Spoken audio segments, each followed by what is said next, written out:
सींचने की कथा। एक समय की बात है, एक गांव में एक गरीब लेकिन बहुत श्रद्धालु स्त्री रहती थी। वह प्रतिदिन भगवान विष्णु और माता लक्ष्मी की पूजा करती थी। एक दिन उसने सुना कि केला के पेड़ को सींचने से, पानी देने और उसकी पूजा करने से घर में सुख समृद्धि आती है। उसने पूरे मन से हर गुरुवार को केले के पेड़ की पूजा शुरू कर दी। जल चढ़ाती, दीप जलाती और भगवान विष्णु का नाम जपती। कुछ समय बाद उसकी भक्ति से प्रसन्न होकर भगवान विष्णु एक साधु के रूप में उसके घर आए। उन्होंने उसकी परीक्षा लेने के लिए भोजन मांगा। गरीब होने के बावजूद उस स्त्री ने अपने पास का सारा भोजन साधु को प्रेम से दे दिया।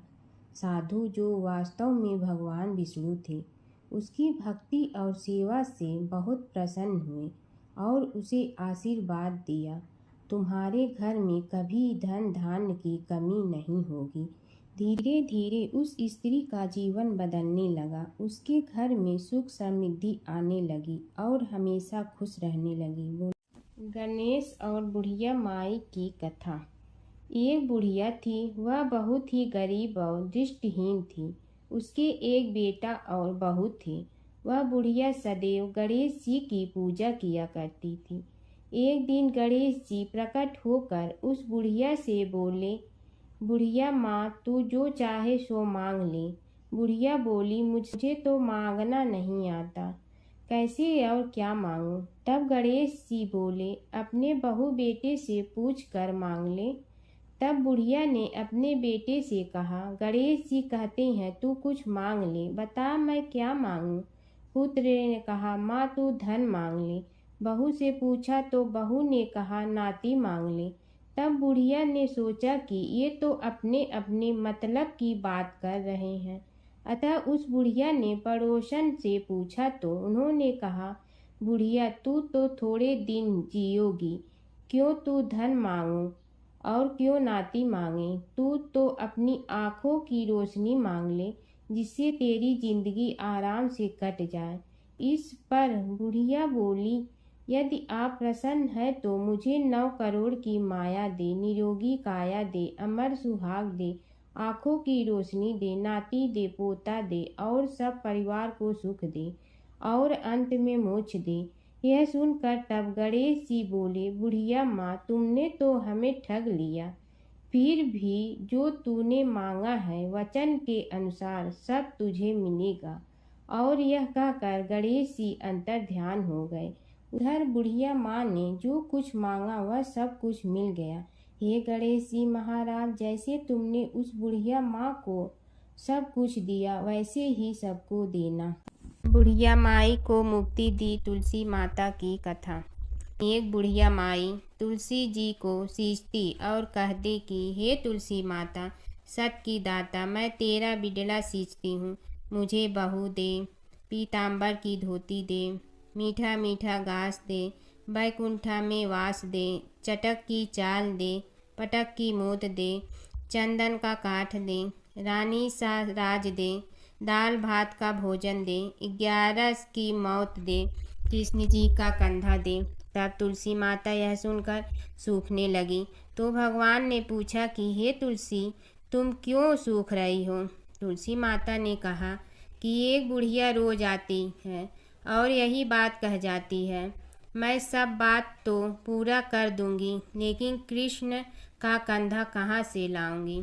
तो भगवान बोले, जब वो मरेगी तो मैं अपने आप कंधा दे आऊँगा, तू बुढ़िया माई से कह देना। जब बुढ़िया माई मर गई, सब लोग आ गए। जब माई को ले जाने लगे तो वह किसी से न उठी। तब भगवान एक 12 बरस के बालक का रूप धारण करके आए। बालक ने कहा, मैं कान में एक बात कहूँगा तो बुढ़िया माई उठ जाएगी। बालक ने कान में कहा, बुढ़िया माई मन की निकाल ले, पीताम्बर की धोती ले, मीठा मीठा घास ले, बैकुंठा का वास ले, चटक की चाल ले, पटक की मोत ले, कृष्ण जी का कंधा ले। यह सुनकर बुढ़िया माई हल्की हो गई। भगवान ने कंधा दिया और बुढ़िया माई को मुक्ति मिल गई। हे तुलसी माता, जैसे बुढ़िया माई को मुक्ति दी वैसे सबको देना। भगवान विष्णु और नारद की कथा। एक बार नारद मुनि जी ने भगवान विष्णु जी से पूछा, हे भगवान, आपका इस समय सबसे प्रिय भक्त कौन है? अब विष्णु तो भगवान हैं, सो झट से समझ गए अपने भक्त नारद मुनि की बात और मुस्कुरा कर बोले, मेरा सबसे प्रिय भक्त उस गांव का एक किसान है। यह सुनकर नारद मुनि जी थोड़ा निराश हुए और फिर से एक प्रश्न किया, हे भगवान, आपका बड़ा भक्त तो मैं हूँ, तो फिर सबसे प्रिय क्यों नहीं?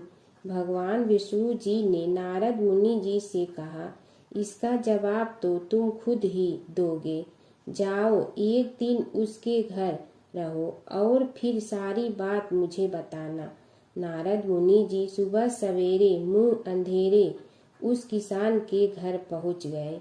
देखा अभी अभी किसान जगा है और उसने अब सबसे पहले अपने जानवरों को चारा देता, फिर मुंह धोता, दैनिक कार्यों से निवृत्त होता, जल्दी जल्दी भगवान का नाम लिया, रूखी सूखी रोटी खाकर जल्दी जल्दी अपने खेतों पर चला गया। सारा दिन खेतों में काम किया और शाम को वापस घर आया। जानवरों को अपनी जगह बांधा, उन्हें चारा पानी डाला, हाथ धोया, मुंह धोया, फिर थोड़ी देर भगवान का नाम लिया, फिर परिवार के संग बैठकर खाना खाया और कुछ बातें की और फिर से सो गया।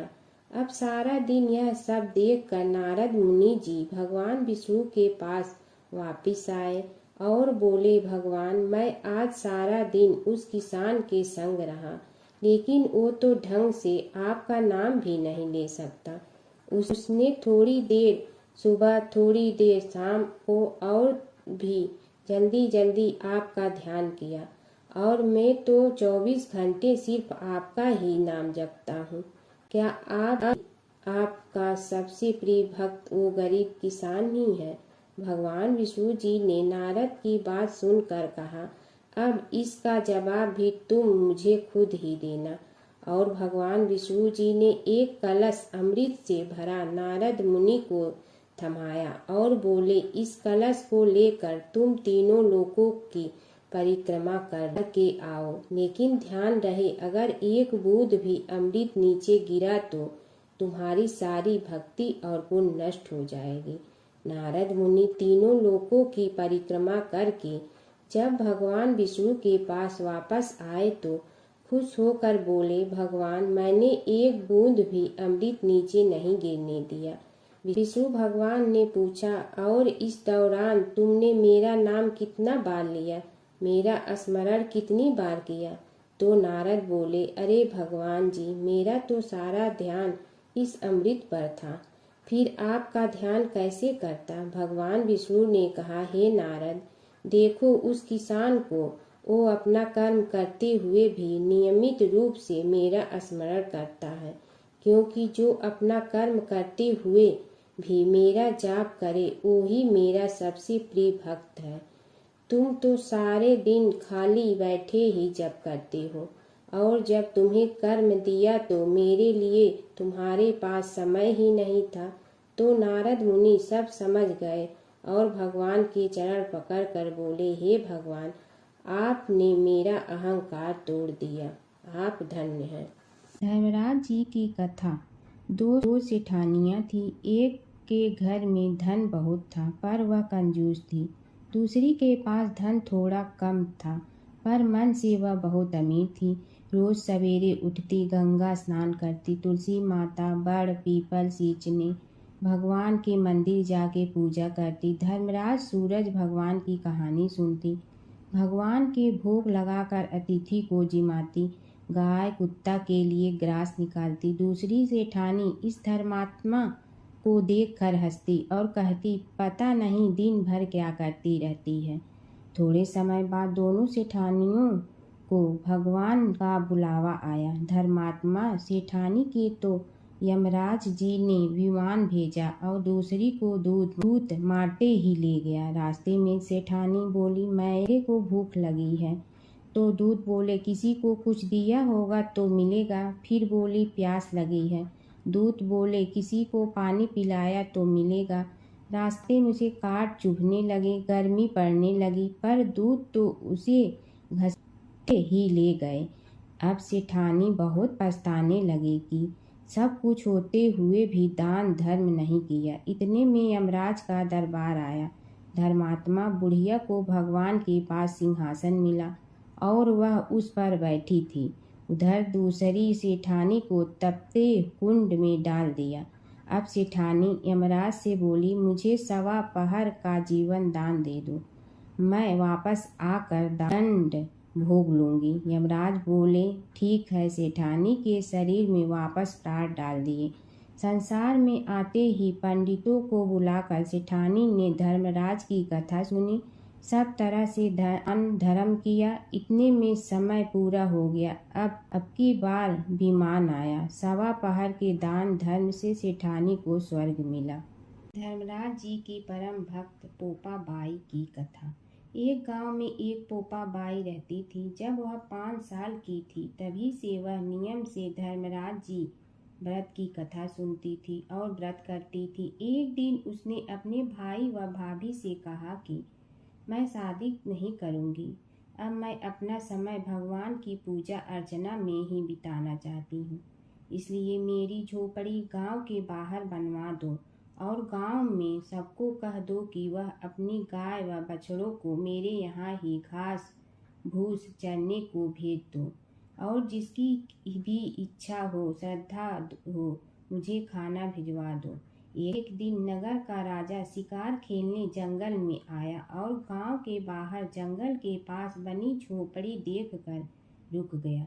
झोपड़ी के पास जाकर उसने आवाज लगाई कि कौन है, लेकिन भीतर से कोई आवाज न आने पर वह लगातार दरवाजा खटखटाता रहा।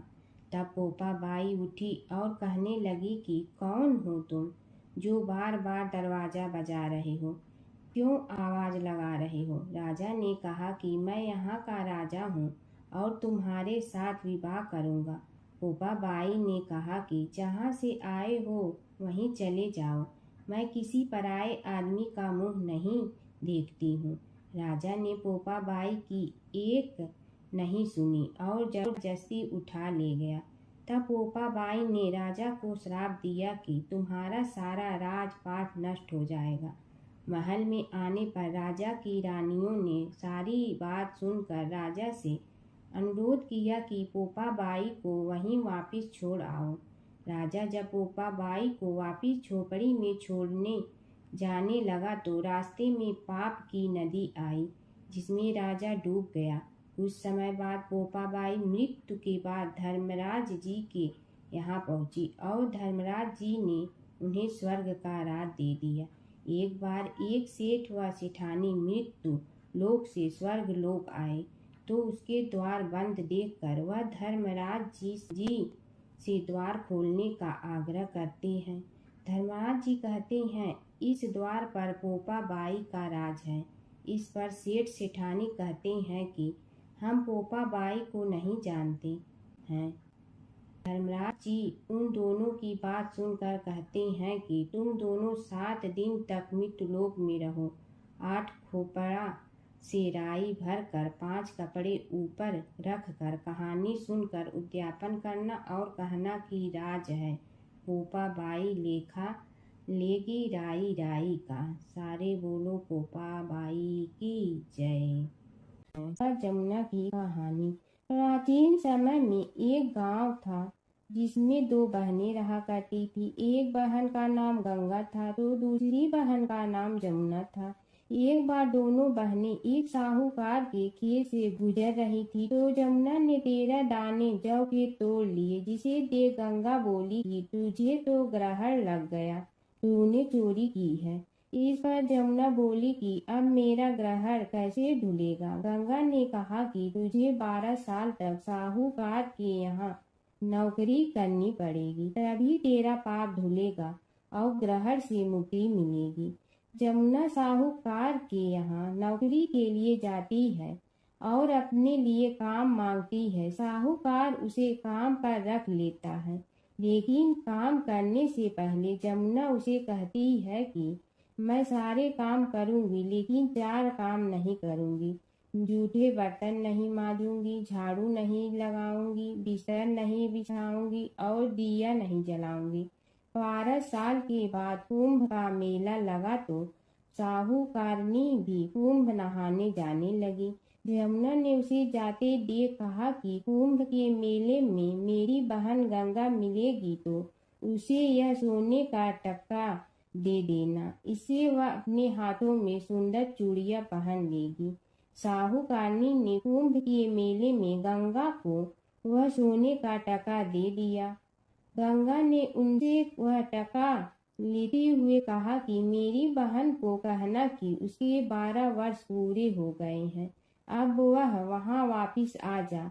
साहूकार व साहूकारनी वापिस घर आए तब जमुना मटके में पानी भर रही थी। दोनों जमुना से बोले कि हमने सोने का वह टका तेरी बहन गंगा को दे दिया था और उसने कहा है कि तेरे 12 वर्ष पूरे हो गए हैं, इसलिए अब तुम वापिस जाओ। यह समाचार सुनते ही जमुना सहस्त्र धारा में बदल गई और बहने लगी।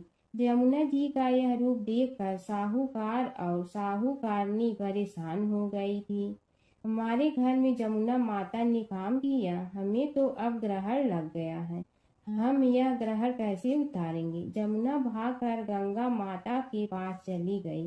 गंगा ने जमुना से पूछा कि तुम साहूकारनी से कुछ कहकर आई हो या ऐसे ही बिना बताए आ गई। तब जमुना बोली कि मैं तो कुछ भी बताकर नहीं आई हूँ। गंगा ने कहा कि जा उन्हें धीरज दे आ, नहीं तो उन्हें जीवन भर असंतोष ही रहेगा। गंगा के कहने पर जमुना माता ने साहूकारनी को सपने में दर्शन दिए और कहा कि तुम दोनों उल्टे माथे क्यों पड़े हो, जाओ उठकर खाओ पियो। तब दोनों बोले कि हम कैसे उठे, हमें तो ग्रहण लगा है, क्योंकि हमने उल्टे सीधे और पता नहीं कितने नीच कार्य आपसे कराए हैं। तब यमुना जी बोली कि तुम्हें ग्रहण नहीं लगा है, ग्रहण तो मुझे लगा था कि मैंने तुम्हारे खेत से 13 दाने जौ के चुराए थे। मैं तो अपना ग्रहण उतारने तुम्हारे घर आई थी। मेरा ग्रहण तुम्हारे घर में 12 वर्ष तक रहने से उतर गया है और मेरी मुक्ति हो गई है। यमुना जी ने कहा कि तुम्हें कोई ग्रहण नहीं लगा है, उल्टे मेरे 12 वर्ष तक यहाँ रहने से तुम्हारी भी मुक्ति हो गई है। यह कहकर यमुना जी स्वप्न से चली गई। दोनों उठकर देखते हैं कि उनके घर में पहले से भी अधिक धन हो गया है। हे यमुना माता, जैसे आपने साहूकार व साहूकारनी की मुक्ति कराई, वैसे ही आप अपने सभी भक्तों की करना। नगर बसेरे की कहानी। किसी गांव में एक भाट व एक जाट रहता था। दोनों में घनिष्ठ मित्रता थी। एक बार जाट अपनी बहन के घर जाने को तैयार हुआ तो भाट अपनी ससुराल जाने को तैयार हुआ। दोनों साथ चल पड़े तो रास्ते में रुककर एक कुएं की मुंडेर पर बैठ गए। जाट ने भाट से कहा कि नगर बसेरा कर लेते हैं। इस पर भाट बोला कि तू ही नगर बसेरा कर ले, मैं तो अपनी ससुराल जा रहा हूँ, वहाँ खूब खातिर होगी मेरी, तू कर ले नगर बसेरा। जाट वहीं कुएं के पास बैठ पानी की घंटी और चावल का दाना लेकर नगर बसेरा करने लगा। नगर बसेरा करने के साथ जाट कहने लगा कि नगर बसेरा जो करे सो मल धोवे पाँव, ताता माड़ा तापसी देगी मेरी माँ, माँ देगी मावशी तेगी द्वारका का वास, मीठा मीठा घास वृंदावन का वास, 5 कुल्थी छठी रास, मेरी जीवड़ो श्री कृष्ण के पास, डालू पानी हो जाए घी, झट से निकल जाए मेरा जी। यह सब कर कर कि वह जाट बहन के पास चल पड़ा। जाट की बहन ने भाई के आने पर उसकी खातिर की खीबूरा के साथ भाई को जिमाया। दोनों ने बैठकर ढेर सारी बातें की। इधर भाट अपने ससुराल पहुंचा तो वहां आग लगी हुई थी। आग बुझाने वह भी लग गया, जिसमें हाथ मुंह भी काले हो गए और खुद भी थोड़ा सुलझ गया। ना रोटी ना पानी के लिए ही किसी ने पूछा। एक पड़ोसन आई तो उसने भाट की सास को कहा कि जमाई आया है, जरा उस आओ भगत कर लो। बुढ़िया बोली कि सब कुछ तो जल गया है, अब कहाँ से आओ भगत करूं। तब पड़ोसन ने ही भाट को एक रोटी के साथ छाछ दी। उसने वही खाकर गुजारा किया। शाम को दोनों फिर घर की ओर चल पड़े और रास्ते में मिल गए और एक दूसरे का हाल पूछा।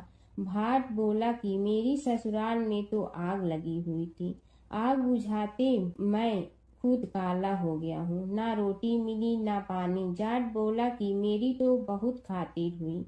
फिर बोला कि मैंने कहा था ना कि नगर बसेरा कर ले, अब कर ले, लेकिन भाट ने फिर मना कर दिया। कहने लगा कि चाहे रोटी दे या न दे, तेरी तो माँ है, दही चूरमा का पेड़ा धरा पाएगा। भाट ने फिर नगर बसेरा नहीं किया, जाट ने कर लिया। नगर बसेरा जो करे सो मल धोए पाँव, ताता माड़ा तापसी देगी मेरी माँ। माँ देगी मावसी देगी द्वारका का वास, मीठा मीठा घास वृंदावन का वास। 5 कुल्ठी छठी रास, मेरा जी बड़ो श्री कृष्ण के पास। डालू पानी हो जाए घी, झट से निकल जाए मेरा जी। करके वह चल पड़ा। घर पहुँचते ही जाट की मौसी ने बहुत लाड प्यार किया। उधर भाट घर गया तो उसकी भैंस खो गई थी। बाप एक लाठी रखे तो दूसरी उठाए और कहने लगा कि ससुराल गया तो आग लगा दी, अब यहाँ आया तो भैंस खो दी। बाप ने कहा कि पहले भैंस लेकर आ, तभी रोटी पानी मिलेगा।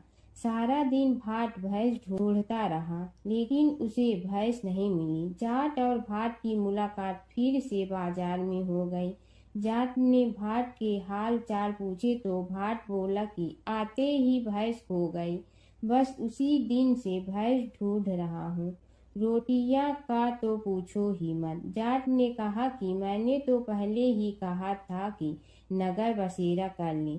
जाट की बात सुनकर भाट बोला कि तेरे नगर बसेरे में इतनी ताकत है तो चल अब कर लेते हैं। दोनों ने बैठकर नगर बसेरा किया। नगर बसेरा जो करे सो मल धोवे पाँव, ताता माड़ा तापसी देगी मेरी माँ। माँ देगी मौसी देगी द्वारका का वास, मीठा मीठा घास वृंदावन का वास। 5 कुल्ठी छठी रास, मेरा जीवड़ो श्री कृष्ण के पास। डालू पानी हो जाए घी, झट से निकल जाए मेरा जी। दोनों के नगर बसेरा करने पर भाट जैसे ही आगे बढ़ा तो उसकी खोई भैंस मिल गई, जिसे लेकर घर पहुंचा। घर पहुंचते ही माँ ने कहा कि लड़के को आते ही घर से निकाल दिया, सारे दिन से ये भूखा प्यासा भटक रहा है। यह कहकर उसकी माँ ने उसको खूब खिलाया पिलाया। इस घटना के बाद सारे नगर में ढिंढोरा पिटवा गया कि तब कोई अपने पीहर या सास से आते जाते नगर बसेरा करें। जैसे भाट को नगर बसेरा करने का फल मिला, वैसे ही हर किसी को मिलेगी है। माता सीता की कथा। यह कहानी सीता माता कहती थी और श्री राम इसे सुना करते थे। एक दिन श्री राम भगवान को किसी काम के लिए बाहर जाना पड़ा तो सीता माता कहने लगी कि भगवान, मेरा तो 12 वर्ष का नित्य नियम है, अब आप बाहर जाएंगे तो मैं अपनी कहानी किसे सुनाऊंगी। श्री राम ने कहा कि तुम कुएं की पाल पर जाकर बैठ जाना और वहाँ जो औरतें पानी भरने आएंगी उन्हें अपनी कहानी सुना देना। सीता माता कुएं की पाल पर जाकर बैठ जाती हैं। एक स्त्री आई, उसने रेशम की जड़ी की साड़ी पहन रखी थी और सोने का घड़ा ले रखा था। सीता माता उसे देख कहती हैं कि बहन, मेरा 12 वर्ष का नित्यनेम सुन लो। पर वह स्त्री बोली कि मैं तुम्हारा नित्यनेम सुनूंगी तो मुझे घर जाने में देरी हो जाएगी और मेरी सास मुझसे लड़ेंगी। उसने कहानी नहीं सुनी और चली गई। उसकी रेशम जड़ी की साड़ी फट गई। सोने का घड़ा मिट्टी के घड़े में बदल गया। सास ने देखा तो पूछा कि ये किसका दोष अपने सिर लेकर आ गई है। बहू ने कहा कि कुएं पर एक औरत बैठी थी। उसने कहानी सुनने के लिए कहा, लेकिन मैंने सुनी नहीं, जिसका यह फल मिला है। बहू की बात सुनकर अगले दिन वही साड़ी और घड़ा लेकर सास कुएं की पाल पर गई। सास को वहीं माता सीता बैठी मिली तो माता सीता ने कहा कि बहन, मेरी कहानी सुन लीजिए। सास बोली कि एक बार छोड़, मैं तो 4 बार कहानी सुन लूंगी। राम आए लक्ष्मण आए देश के पुजारी आए, नित नेम का नेम लाए आओ राम बैठो राम। तपी रसोई जियो राम, माखन मिश्री खाओ राम। दूध बतासा पियो राम, सूत के पलका मोठो राम। साल दुसाला पोठो राम, साल दुसाला ओढ़ो राम। जब बोलो जब राम ही राम, राम संवारे सबके काम। खाली घर भंडार भरेंगे, सबका बेड़ा पार करेंगे। श्री राम जय राम जय जय राम। सास बोली कि बहन, कहानी तो बहुत अच्छी लगी। कहानी सुनकर सास घर चली गई और उसकी साड़ी फिर से रेशम जड़ी की बन गई।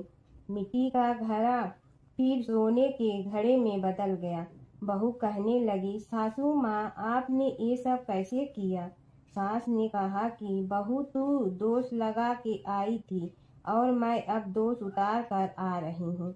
बहू ने फिर पूछा कि वह कुएं वाली स्त्री कौन है? सास बोली कि वे सीता माता थी। वे पुराने से नया कर देती हैं, खाली घर में भंडार भर देती हैं। वह लक्ष्मी जी का वास घर में कर देती हैं। आदमी की जो भी इच्छा हो उसे पूरा कर देती हैं। बहू बोली कि ऐसी कहानी मुझे भी सुना दो। सास बोली कि ठीक है, तुम भी सुनो। और सास ने कहानी शुरू की। राम आए लक्ष्मण आए देश के पुजारी आए, नित नेम का नेम लाए आओ राम बैठो राम। तपी रसोई जियो राम, माखन मिश्री खाओ राम। दूध बतासा पियो राम, सूत के पलका मोठो राम। साल दुसाला पोठो राम, साल दुसाला ओढ़ो राम। जब बोलो जब राम ही राम, राम संवारे सबके काम। खाली घर भंडार भरेंगे, सबका बेड़ा पार करें। श्री राम जय जय राम। कहानी सुनकर बहू बोली कि कहानी तो बहुत अच्छी है। सास ने कहा कि ठीक है, इस कहानी को रोज कहा करेंगे। अब सास बहू रोज सवेरे उठती, नहाती धोती और पूजा करने के बाद नितनेम की सीता की कहानी कहती। एक दिन उनके यहाँ एक पड़ोस की औरत आई और बोली कि बहन, जरा सी आँच दे ना। तो वह बोली कि आज तो अभी हमने जलाई ही नहीं। पड़ोसन ने कहा कि तुम सुबह 4 बजे से उठकर क्या कर रही हो? फिर उन्होंने कहा कि सुबह उठकर हम पूजा करते हैं, फिर सीता माता की नितनेम की कहानी कहते हैं। पड़ोसन ने उसकी बात सुनकर फिर कहा कि सीता माता की कहानी कहने से तुम्हें क्या मिलता है? वे बोली कि इनकी कहानी कहने से घर में भंडार भर जाते हैं, सारे काम सिद्ध होते हैं, मन की इच्छा भी पूरी हो जाती है। पड़ोसन कहती है कि बहन, ऐसी कहानी तो मुझे भी सुना दो। फिर वह बोली कि ठीक है, तुम भी यह कहानी सुन लो। राम आए लक्ष्मण आए देश के पुजारी आए, नित नेम का नेम लाए आओ राम बैठो राम। सारी कहानी सुनने के बाद पड़ोसन कहने लगी, बहन, कहानी तो मुझे बहुत अच्छी लगी। अब वह पड़ोसन भी नित नेम सीता माता की कहानी कहने लगी। कहानी कहने से सीता माता ने पड़ोसन के भी भंडार भर दिए। अब तो पूरे मोहल्ले में नित नेम की कथा चल पड़ी। हर किसी की मनोकामना पूरी होने लगी।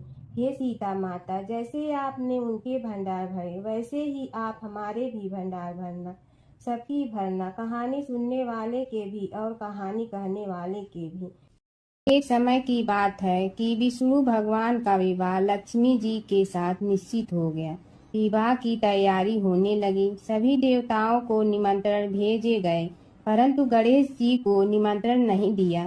कारण जो भी रहा हो, अब भगवान विष्णु की बारात जाने का समय आ गया। सभी देवता अपनी पत्नियों के साथ विवाह समारोह में आए। उन सब ने देखा कि गणेश जी कहीं दिखाई नहीं दे रहे हैं। तब वे आपस में चर्चा करने लगे कि क्या गणेश जी को कोई न्योता नहीं दिया है या स्वयं गणेश जी ही नहीं आए हैं। सभी को इस बात पर आश्चर्य होने लगा। तभी सब ने विचार किया कि विष्णु भगवान से ही इसका कारण पूछा जाए। विष्णु भगवान से पूछने पर उन्होंने कहा कि हमने गणेश जी के पिता भोलेनाथ महादेव को न्योता भेजा है। यदि गणेश जी अपने पिता के साथ आना चाहते हैं तो आ जाते। अलग से न्योता देने की कोई आवश्यकता भी नहीं थी। दूसरी बात यह है कि उनको 1.25 मन मूंग, 1.25 मन चावल, 1.25 मन घी और 1.25 मन लड्डू का भोजन दिन भर में चाहिए। यदि गणेश जी नहीं आएंगे तो कोई बात नहीं। दूसरे के घर जाकर इतना सारा खाना पीना अच्छा भी नहीं लगता।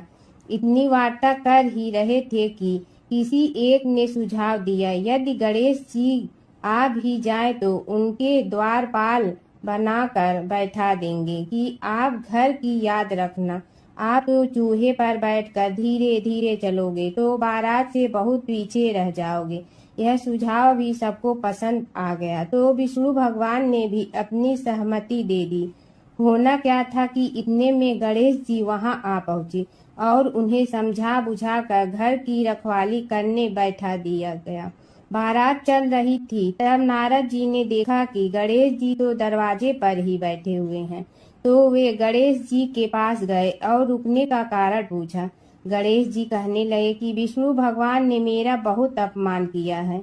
नारद जी ने कहने लगे कि अपनी मूसक देना को आगे भेज दे तो वह रास्ता खोद देगी, जिससे उनके वाहन धरती में धंस जाएंगे। तब आपको सम्मान पूर्वक बुलाना पड़ेगा। अब तो गणेश जी ने अपनी मूसक सेना जल्दी से आगे भेज दी और सेना ने जमीन पोली कर दी। जब बारात वहां से निकली तो रथों के पहिए धरती में धंस गए। लाख कोशिश करे परंतु पहिए नहीं निकले। सभी ने अपने अपने उपाय किए परंतु पहिए तो नहीं निकले, बल्कि जगह जगह से टूट गए। किसी की समझ में नहीं आ रहा था कि अब क्या किया जाए। तब तो नारद जी ने कहा, आप लोगों ने गणेश जी का अपमान करके अच्छा नहीं किया। यदि उन्हें मना कर लाया जाए तो आपका कार्य सिद्ध हो सकता है और यह संकट टल सकता है। शंकर भगवान ने अपने दूत नंदी को भेजा और वे गणेश जी को लेकर आए। गणेश जी का आदर सम्मान के साथ पूजन किया। तब कहीं रथ के पहिए निकले। अब रथ के पहिए निकल के परंतु टूट फूट गए तो उन्हें सुधारे गए। पास के खेत में खाती काम कर रहा था, उसे बुलाया गया। खाती अपना कार्य करने के पहले श्री गणेशाय नमः कहकर गणेश जी की वंदना मन ही मन करने लगा। देखते ही देखते खाती ने सभी पहियों को ठीक कर दिया। तब खाती कहने लगा कि हे देवताओं, आपने सर्वप्रथम गणेश जी को नहीं मनाया होगा और न ही उनकी पूजन की होगी, इसीलिए तो आपके साथ यह संकट आया है। हम तो मूर्ख अज्ञानी हैं, फिर भी पहले गणेश जी को पूजते हैं, उनका ध्यान करते हैं। आप लोग तो देवतागण हैं, फिर भी आप गणेश जी को कैसे भूल गए। अब आप लोग भगवान श्री गणेश जी की जय बोल कर जाएं तो आपके सब काम बन जाएंगे और संकट कट जाएंगे। ऐसा कहते हुए बारात वहां से चल दी और विष्णु भगवान को लक्ष्मी जी के साथ विवाह संपन्न करा के सभी सकुशल घर लौट आए। हे गणेश जी महाराज, आपने विष्णु को जैसे कारज सारियो ऐसे कारज सबको सिद्ध कर जो। बोलो गजानन भगवान की जय। एक समय की बात है, एक भाई बहन रहते थे। बहन का नियम था कि वह अपने भाई का चेहरा देखते ही खाना खाती थी। हर रोज वह सुबह उठती थी और जल्दी जल्दी सारा काम करके अपने भाई का मुंह देखने के लिए उसके घर जाती थी। एक दिन रास्ते में एक पीपल के नीचे गणेश जी की मूर्ति रखी थी। उसने भगवान के सामने हाथ जोड़कर कहा कि मेरे जैसा अमर सुहाग और मेरे जैसा अमर पीहर सबको दीजिए। यह कहकर वह आगे बढ़ जाती है। जंगल के झाड़ियों के कांटे उसके पैरों में चुभा करते थे। एक दिन भाई के घर पहुंची और भाई का मुंह देख कर बैठ गई। तो भाभी ने पूछा, पैरों में क्या हो गया है? यह सुनकर उसने भाभी को जवाब दिया कि रास्ते में जंगल के झाड़ियों के गिरे हुए कांटे पांव में चुभ गए हैं। जब वह वापस अपने घर आ जाए तब भाभी ने अपने पति से कहा कि रास्ते को साफ करवा दो, आपकी बहन के पांव में बहुत सारे कांटा चुभ गए हैं। भाई ने तब कुल्हाड़ी लेकर सारी झाड़ियों को काटकर रास्ता साफ कर दिया, जिससे गणेश जी का स्थान भी वहां से हट गया। यह देखकर भगवान गुस्सा हो गए और उसके भाई के प्राण हर लिए। लोग अंतिम संस्कार के लिए जब भाई को ले जा रहे थे तब उसकी भाभी रोते हुए लोगों से कही, थोड़ी देर रुक जाओ, उसकी बहन आने वाली है। वह अपने भाई का मुंह देखे बिना नहीं रह सकती है, उसका यह नियम है। तब लोगों ने कहा, आज तो देख लेगी पर कल कैसे देखेगी? रोज दिन की तरह बहन अपने भाई का मुंह देखने के लिए जंगल में निकली। तब जंगल में उसने देखा कि सारा रास्ता साफ किया हुआ है। जब वह आगे बढ़ी तो उसने देखा कि सिद्धि विनायक को भी वहां से हटा दिया गया है। तब उसने जाने से पहले गणेश जी को एक अच्छे स्थान पर रखकर उन्हें स्थान दिया और हाथ जोड़कर बोली, भगवान मेरे जैसा अमर सुहाग और मेरे जैसा अमर पीहर सबको देना। और फिर बोलकर आगे निकल गई। भगवान सोचने लगे, अगर इसकी नहीं सुनी तो हमें कौन मानेगा, हमें कौन पूजेगा? तब सिद्धि विनायक ने उसे आवाज दी, बेटी इस खेजड़ी की 7 पत्तियां लेकर जा और उसे कच्चे दूध में धोकर भाई के ऊपर छींटा मार देना, वह उठकर बैठ जाएगा। यह सुनकर जब पीछे मुड़ी तो वहां कोई नहीं था। फिर वह यह सोचने लगी कि ठीक है, जैसा सुना वैसा कर लेती हूँ।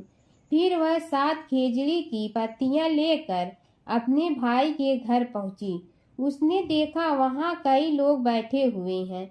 भाभी बैठी रो रही है और भाई की लाश रखी है। तब उसने पत्तियों को बताए हुए नियम के तहत भाई के ऊपर इस्तेमाल किया। तब भाई उठकर बैठ गया। भाई बोला बहन से, मुझे बहुत ही गहरी नींद आ गई थी। तब बहन बोली, यह नींद किसी दुश्मन को भी न आए। और उसने सारी बात अपने भाई को बता दी। प्राचीन काल की बात है। नैमिषारण्य क्षेत्र में ऋषि, महर्षि और साधु संतों का समाज जुड़ा था।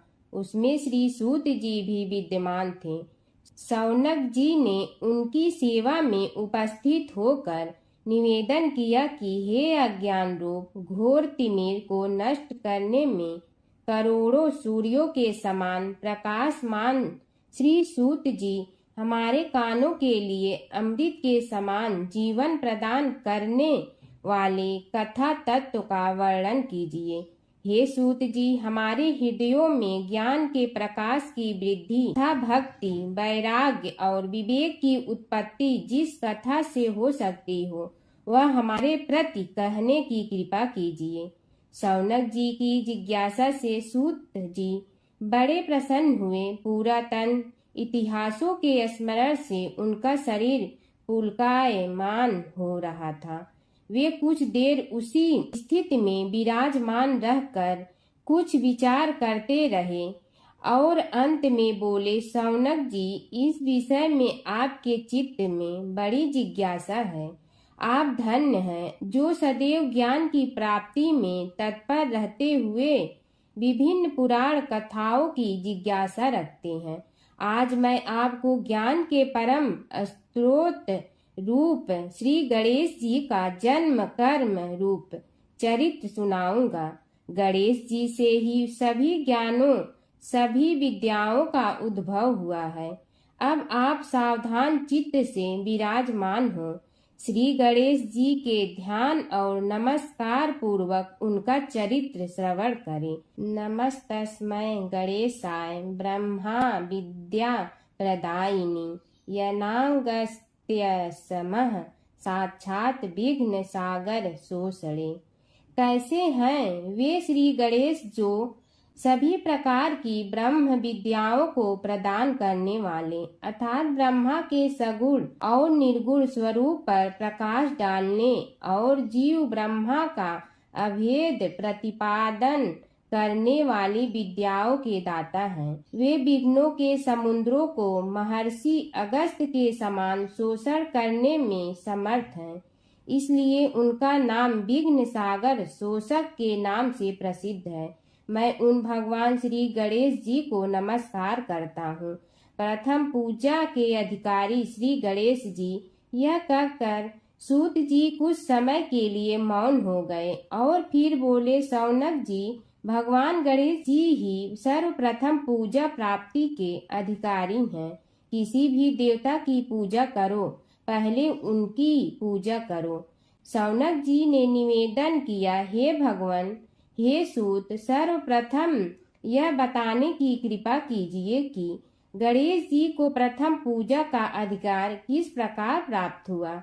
इस विषय में मेरी बुद्धि मोह को प्राप्त हो रही है कि सृष्टि रचयिता ब्रह्मा जी, पालन करता भगवान नारायण और संहार करता शिव जी में से किसी को प्रथम पूजा का अधिकारी क्यों नहीं माना गया। यह त्रिदेव ही तो सबसे बड़ा देवता माने जाते हैं। सूत जी ने कहा, शौनक जी, यह भी एक रहस्य ही है। देखो, अधिकार मांगने से नहीं मिलता, इसके लिए योग्यता होनी चाहिए। संसार में अनेकों देवी देवताएं पूजे जाते हैं। पहले जो जिसका इष्ट देव होता है वह उसी की पूजा किया करता है। इससे बड़े देवताओं के महत्व में कमी आने की आशंका उत्पन्न हो गई। इस कारण देवताओं में परस्पर विवाद होने लगा। वे उसका निर्णय प्राप्त करने के लिए शिव जी के पास पहुँचे और प्रणाम करके पूछने लगे, प्रभु, हम सब में प्रथम पूजा का अधिकारी कौन है। शिव जी सोचने लगे कि किसे प्रथम पूजा का अधिकारी माने। तभी उन्हें एक युक्ति सूझी। बोले, देवगण, इसका निपटारा बातों से नहीं तथ्यों से होगा। इसके लिए एक प्रतियोगिता रखनी होगी, शिव की परिक्रमा करने की प्रतियोगिता। देवगण उनका मुख देखने लगे, शंकित हृदय से सोचने लगे कि कैसी प्रतियोगिता रहेगी। यह शिव जी ने उनके मन के भाव ताड़ लिए, इसलिए सांत्वना भरे शब्दों में बोले, घबराओ मत, कोई कठिन परीक्षा नहीं ली जाएगी। बस इतना ही कि सभी अपने अपने वाहनों पर चढ़कर संसार की परिक्रमा करो और फिर यहाँ लौट आओ। जो पहले लौटेगा वही सर्वप्रथम पूजा का अधिकारी होगा। अब क्या देर थी, सभी अपने अपने वाहन पर चढ़कर दौड़ पड़े।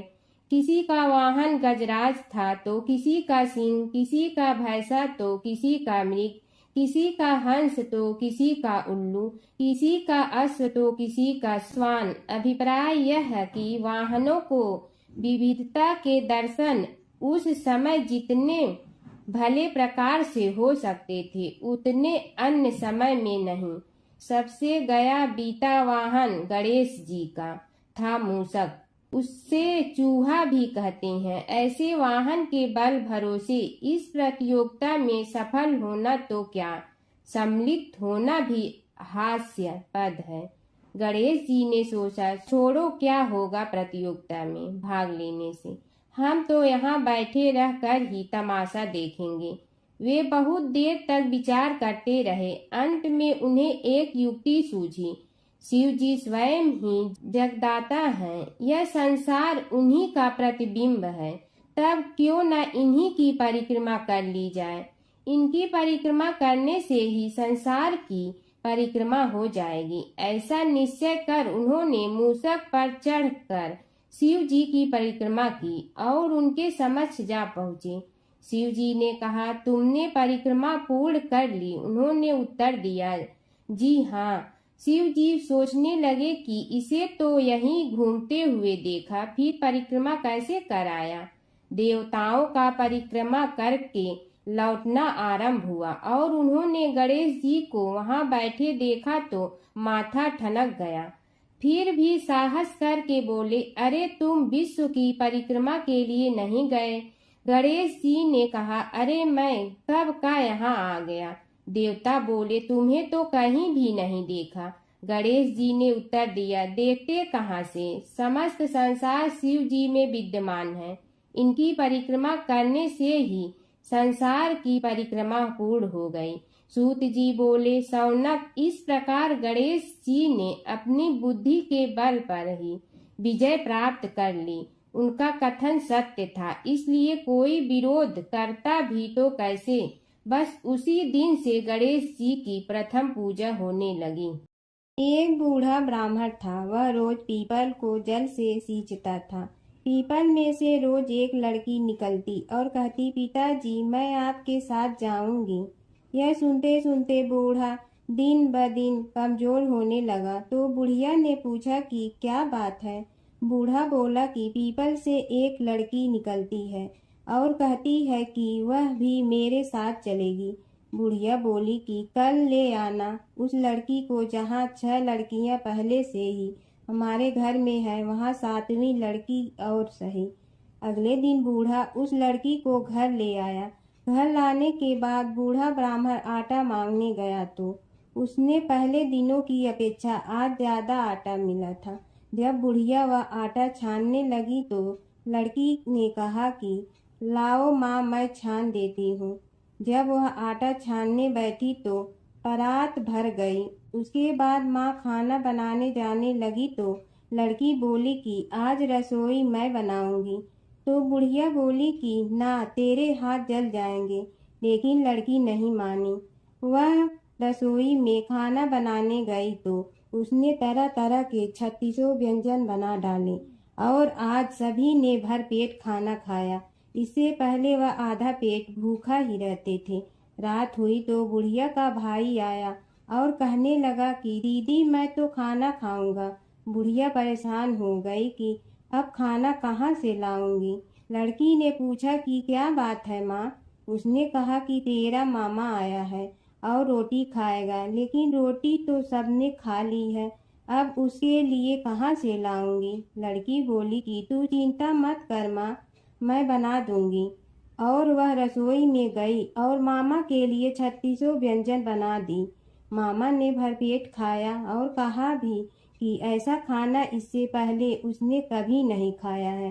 बुढ़िया ने कहा कि भाई तेरी बावनी भाजी है, उसी ने बनाया है। शाम हुई तो लड़की बोली कि माँ चौका लगा के चौके का दिया जला देना, कोठे में मैं सोऊंगी। बुढ़िया बोली कि ना बेटी, तू डर जाएगी। लेकिन वह बोली कि ना माँ, मैं नहीं डरूंगी, मैं अंदर कोठे में ही सोऊंगी। वह कोठे में ही जाकर सो गई।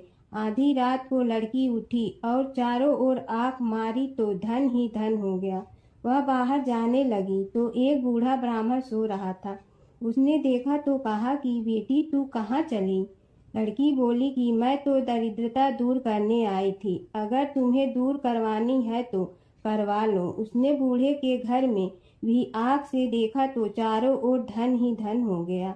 सुबह सवेरे सब उठे तो लड़की को ना पाकर उसे ढूंढने लगे कि पावनी बेटी कहाँ चली गई।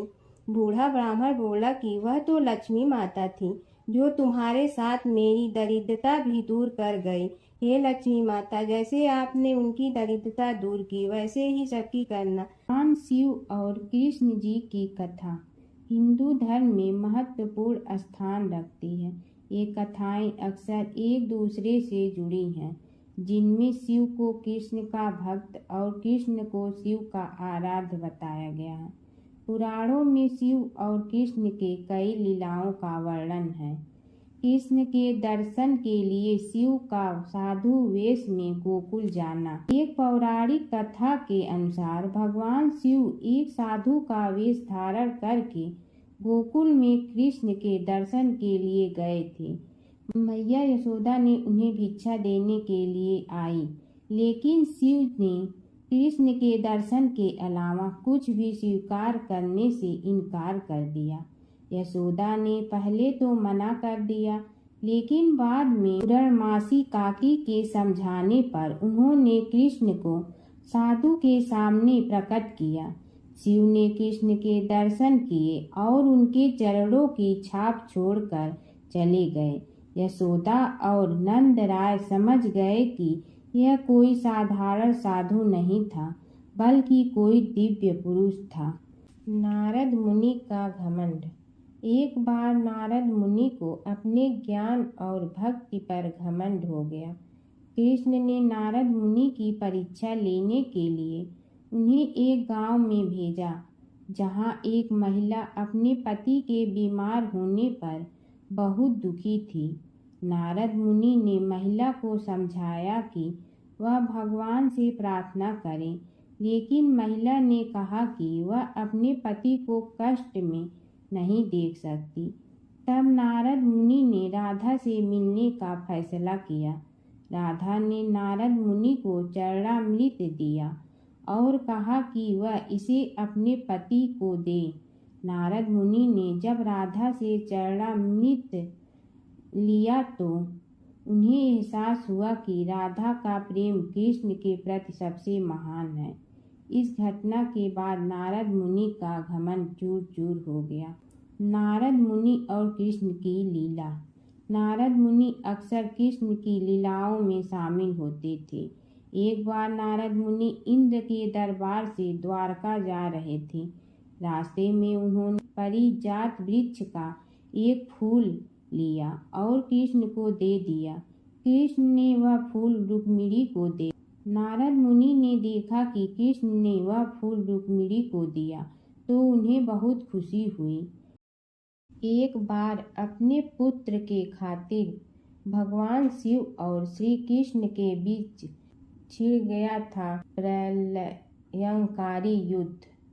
भगवान शिव जहाँ प्रलय के देवता हैं, वहीं श्री कृष्ण पालन करता। दोनों के कारण ही यह जगत सुचारू रूप से चल रहा है और दोनों महाशक्तिशाली हैं। लेकिन कभी आपने सोचा है कि अगर कभी दोनों में युद्ध हुआ तो उसका इस संसार पर क्या असर पड़ेगा और दोनों में से विजयी कौन होगा? चलिए जानते हैं एक पौराणिक कथा जहां इन दोनों के भयंकर युद्ध का वर्णन मिलता है। पौराणिक कथा के अनुसार एक बार राजा बलि के सबसे बड़े पुत्र बाणासुर ने शिवपुत्र कार्तिकेय की सुंदरता से मोहित होकर भगवान शिव का पुत्र बनने की इच्छा जताई। उसने भगवान शिव की कठोर तपस्या की, जिसके बाद शिव जी ने उसे अपने पुत्र के रूप में स्वीकार कर लिया। एक समय ऐसा आया जब बाणासुर की पुत्री उषा को श्री कृष्ण के पुत्र अनिरुद्ध से प्रेम हो गया। उषा की मायावी मित्र अप्सरा चित्रलेखा ने अनिरुद्ध और उषा का गंधर्व विवाह करा दिया। जब बाणासुर को यह बात पता चली तो उसने अनिरुद्ध का अपहरण कर उसे अपना बंदी बना लिया।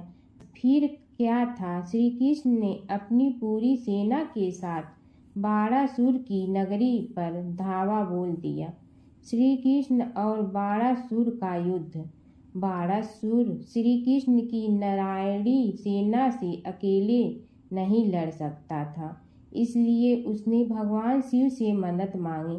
अब युद्ध में श्री कृष्ण की नारायणी सेना के विरुद्ध बाणासुर की सेना के साथ भगवान शिव और कुमार कार्तिकेय भी लड़ रहे थे।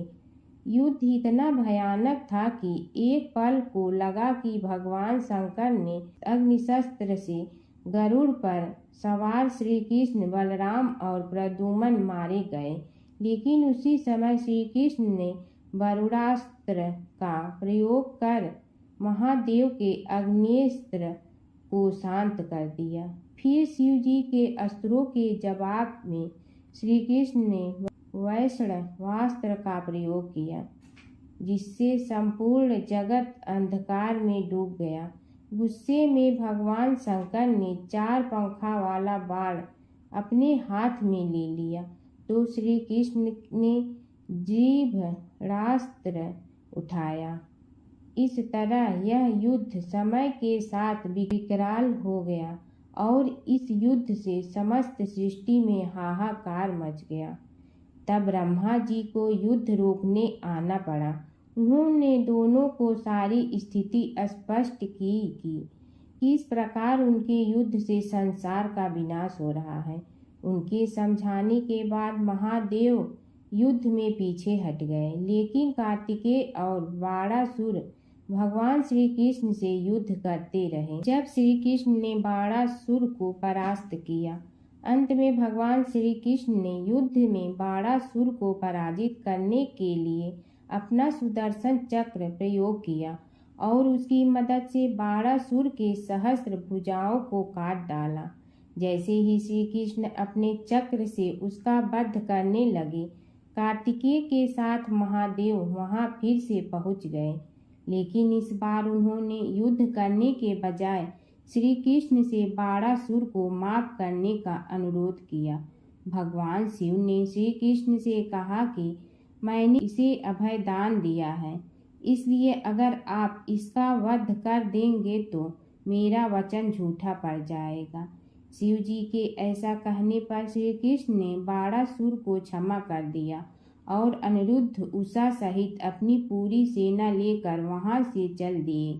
बाणासुर को आज भी अजर अमर माना जाता है और बाद में भगवान शिव के उसे अपने गढ़ों में शामिल कर लिया। हर व्रत कथा के साथ पढ़ी और सुनी जाने वाली लपसी तपसी की यह कहानी। एक लपसी था, एक तपसी था। तपसी हमेशा भगवान की तपस्या में लीन रहता था। लपसी रोजाना 1.25 सेर की लपसी बनाकर भगवान का भोग लगाकर जीम लेता था। एक दिन दोनों लड़ने लगे।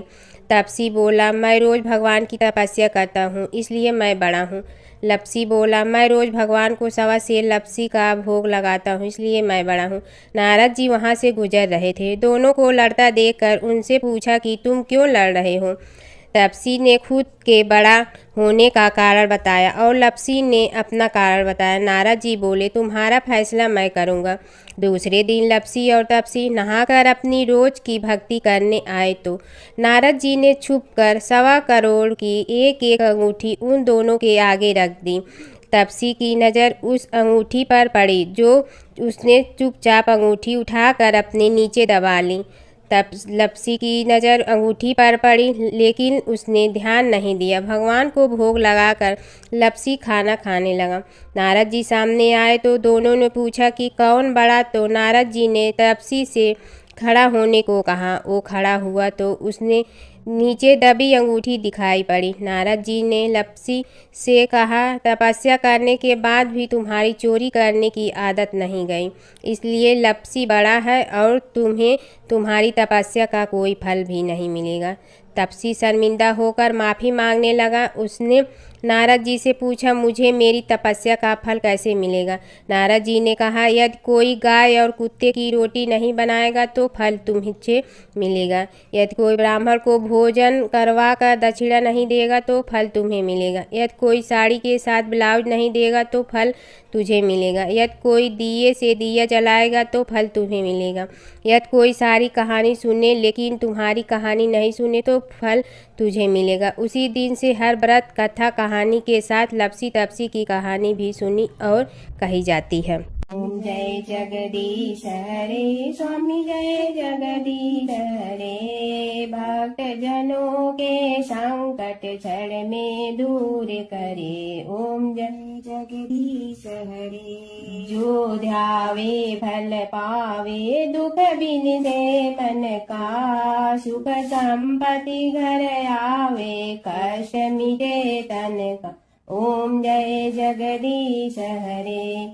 मात पिता तुम मेरे, शरण कहूँ किसकी। तुम विनय और न दूजा, आस करूँ जिसकी। ओम जय जगदीश हरे। तुम पूर्ण परमात्मा, तुम अंतर्यामी।